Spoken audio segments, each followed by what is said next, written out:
J'ai commencé par un contrat CAP avec une associée à l'époque, à l'âge de 24 ans, car suite à la perte d'un emploi, on avait décidé d'essayer de s'en sortir et on n'avait pas encore assez d'assurance pour monter une auto-entreprise. Suite à cette première expérience, on a décidé de se séparer et j'ai décidé de continuer à mon propre compte parce que pour moi, l'auto-entreprise, c'est une vraie liberté. Ça permet de nous épanouir et de marquer notre identité visuelle, pouvoir aussi choisir sa clientèle, les projets qui nous tiennent à cœur.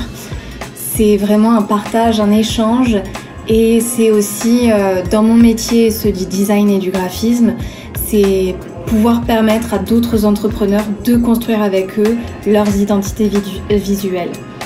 C'est vrai que ça aussi, il faut réussir à combiner l'habitat personnel avec le coin professionnel de notre appartement.